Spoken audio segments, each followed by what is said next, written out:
A união faz a força. E eu dizia que não, eu dizia que era só os braços, mas não. A união faz a força.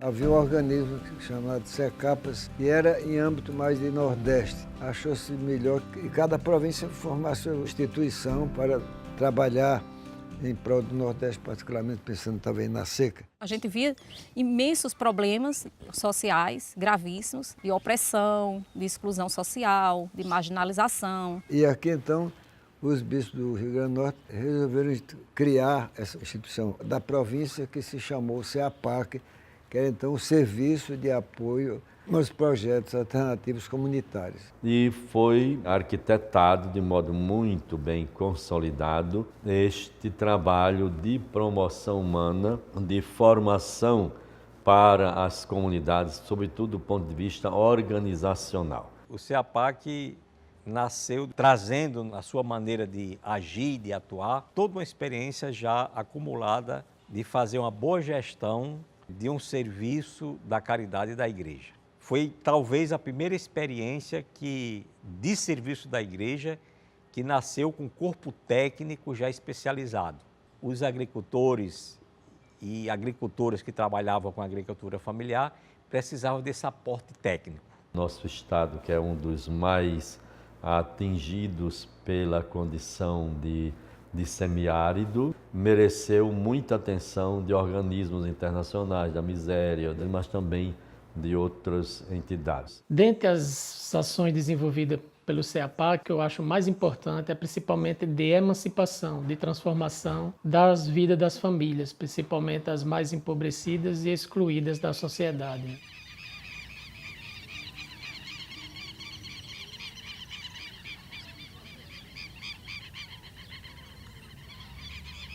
Quando iniciamos os primeiros projetos comunitários, familiares, hortas comunitárias com mulheres, com jovens, na beira de um rio, foi a primeira iniciativa e nós fomos descobrindo que essas pessoas não tinham terra. Isso é duro, um agricultor que não tem terra é como um rio sem água. Ele não se enxerga, ele não se vê, ele não se sente. Sou agricultor, meus pais sempre foram agricultor e desde a minha infância que eu trabalho na agricultura. Nossos pais sempre trabalhou com agricultura familiar e ao início nós começamos a enxergar que precisava ter melhorias de vida para os trabalhadores rurais. Então, um trabalho muito significativo de organização, de mostrar que essas pessoas existem, mostrar as suas necessidades, como melhorar a vida dessas pessoas. O SEAPAC, desde o início, sempre trabalhou com as tecnologias alternativas, com a agricultura alternativa, a agricultura orgânica, e nesses tempos mais recentes, a agroecologia. Na agroecologia a gente discute as pessoas, discute a comercialização, discute a produção. É uma mudança de vida, não é só você produzir diferente. Morar aqui é o ideal. Não é necessário que você seja um grande produtor. Primeiro o projeto é a gente consumir para a família. O excedente é para poder comercializar. A troca de conhecimento ela é muito dinâmica e muito positiva. Fica na memória, gravado para sempre na cabeça de cada pessoa que participa de um intercâmbio, de uma troca de experiência. A pessoa vai dizer assim, olha, um rapaz novo desse vai ensinar, a pessoa com 70 anos, tudo que ele me ensinou, eu vi, escutei, botei em prática e estou vendo resultado. Melhorou porque tem a coisa que a gente não sabia, plantava aí de qualquer jeito e agora a gente já tem uma basezinha, como plantar.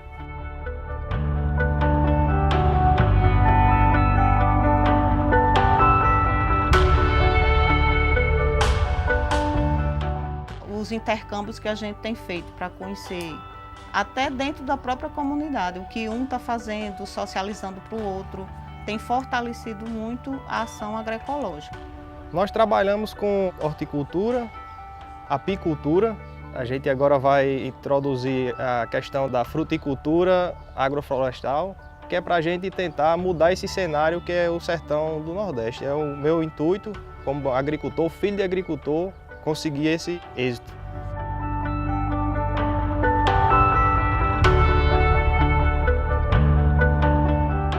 A primeira dificuldade que eu vi que era cruel foi a falta de água, não tinha, né? Aí a água é difícil na seca, mas a gente dá um jeito, né? Nos coitados dos burros velhos. E vai buscando e vai levando. O Nordeste já é um semiárido, né? Ou a pessoa aprende a viver com ele, ou então não vive nesse lugar, né? Eu trabalhei na frente de emergência. E lembro que naquele momento, na minha juventude, né, quando vinha uma seca, era como se fosse o fim da vida. A água é realmente uma coisa fundamentalíssima. Uma das iniciativas para ter água, para manter a água, para que a água perdurasse, era a cisterna. A gente sabe que o período de inverno da gente aqui é 3, 4 meses no máximo. O restante vai ser seca, então a gente tem que aprender a conviver com ela. Tem um período de chuva, então a gente tem que tentar arrecadar o máximo de água para ter disponibilidade durante o ano. Para se construir uma cisterna, tem um trabalho de fazer com que as pessoas vizinhas daquela família, daquela casa, também participassem da construção da cisterna. A cisterna representava também um grande avanço na comunidade, como comunidade. E como de fato que Deus foi tão bom, que a gente fez a cisterna com água doce. E mudou muito a vida, porque graças a Deus a água, pelo menos para a gente beber, ela nunca secou. Os agricultores, se eles não tiverem um sistema que tem água encanada no curral, eles não têm como se manter na atividade, fecham a porteira do curral e vêm morar na periferia das cidades. Teve muitas famílias que continuou com a produção pelo fato de ter a cisterna, ter aquela água guardada, armazenada ali do lado da casa. E tive a experiência de trabalhar com o CEAPAC nos últimos anos, quando surgiu na nossa comunidade o projeto Cisterna nas Escolas. Então, a cisterna nas escolas tem sido para todas as escolas, com certeza, do campo, um apoio e tanto para ajudar a sustentar cada vez mais o aluno do campo no campo. Muitos professores hoje estão dando exemplo, semeando esperança de fazer uma educação diferenciada, onde as crianças podem ir para a comunidade, podem ver um conjunto de experiências vivenciadas da natureza e a partir daí fazer um conjunto de informações baseado na matemática, na biologia, na ciência. Outra frente que o CEAPAC me inspirou muito foi com relação à questão do associativismo. Eu me recordo que eu era pequena, tinha acho 6, 7 anos e já participava dessas discussões, já me atraía por entender que as pessoas estavam reunidas em busca de um objetivo comum, que era a organização e a busca de melhoria de condição de vida no campo. O município só existia 4, não era nem associação, o conselho. E com a entrada do CEAPAC, foram fundando mais associações. Hoje já existem 14 no nosso município. Além de fortalecer esse processo de formação, de participação, de formação política, eles também fortaleceram os vínculos, né? Porque passaram a se conhecer, a conversar,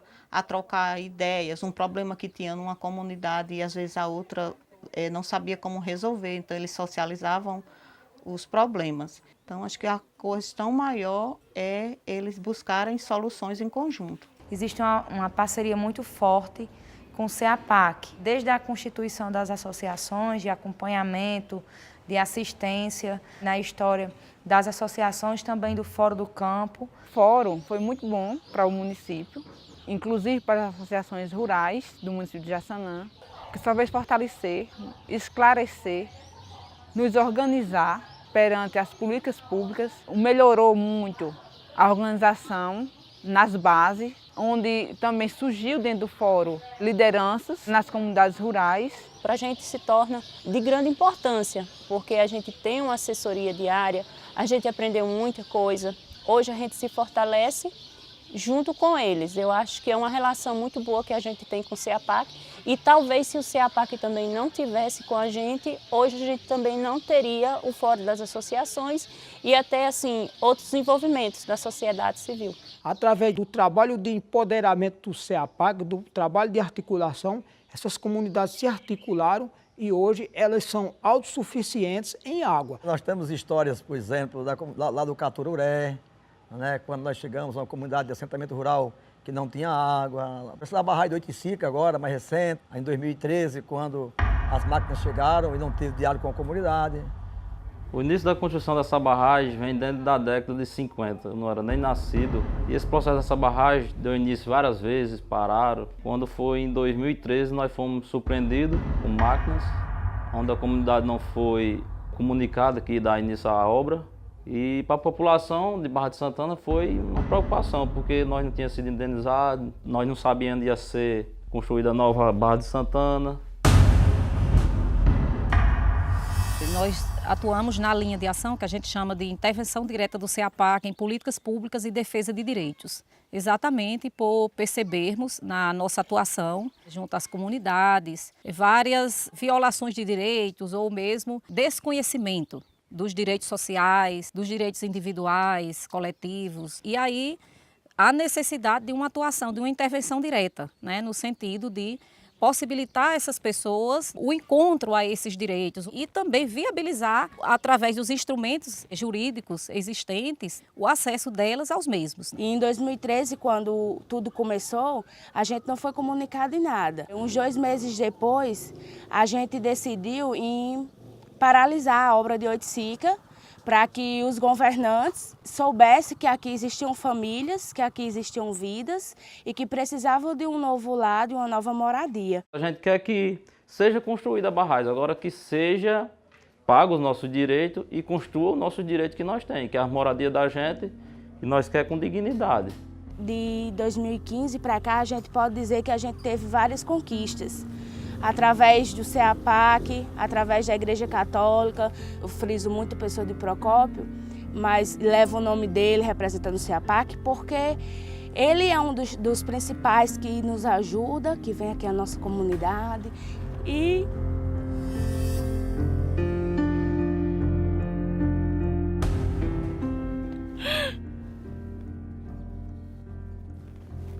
emociona a gente a falar, porque se ele não tivesse nessa luta com a gente hoje não teria conquistas.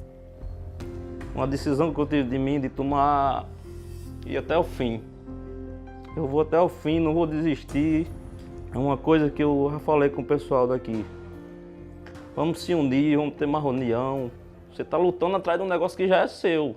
Nós conquistamos já, né, com a comunidade, um conjunto de direitos que não estavam previstos, de assentamentos, né, de moradias, e um conjunto de direitos que o Estado negava. A primeira luta da gente foi pelas indenizações da zona rural. Tem a questão também das agrovilas, que são aquelas famílias que moram em casas cedidas ou em sítios, que não tinham para onde ir, que não iam receber indenização. Isso não tinha na obra de Oiticica e foi uma conquista da gente. Nós conseguimos um terreno que hoje é construído a nova Barra de Santana. Foi uma conquista da população, pessoal rurais, graças a Deus, os agricultores foram indenizados.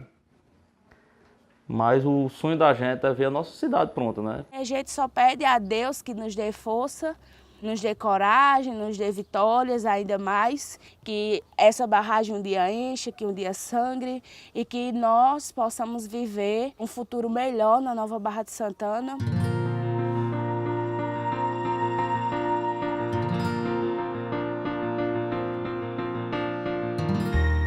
O CEAPAC significa para mim a maior expressão que a Igreja do Rio Grande do Norte tem como expressão do serviço da caridade, que tem como protagonista não o CEAPAC em si. Ele não existe para si mesmo, assim como a igreja não existe para si mesma. Ele existe em função de um público muito específico que precisa dessa colaboração, dessa solidariedade de uma instituição que professa a fé que se transforma em ação concreta. O CEAPAC existe porque existem os agricultores familiares. Eles são os protagonistas, eles são as estrelas do CEAPAC. Eu sou apaixonado pela agricultura porque não tem nenhuma atividade no mundo tão prazerosa e que leve o que todo mundo necessita. De manhã, na merenda, o almoço e a janta. Hoje, a gente deve tudo ao CEAPAC devido à estrutura, ao acompanhamento técnico mesmo do CEAPAC. O CEAPAC é essa capacidade de estar na base e estar no teto sem nunca se negar a si próprio. Sempre se reafirmando enquanto processo social, enquanto processo de luta, enquanto processo de conquista e de busca permanente por direitos. Então, o CEAPAC é um espaço que eu diria necessário na sociedade. Que o CEAPAC, portanto, continue essa missão que realizou nesses 25 anos e continue a realizar isso Muitos e muitos anos. O CEAPAC representa para mim uma forma da gente mostrar os sinais de que um mundo mais justo, os sinais de que um mundo melhor é possível. E sempre meu pai dizia e minha mãe, a união faz a força. E eu dizia que não, eu dizia que era só os braços, mas não, a união faz a força.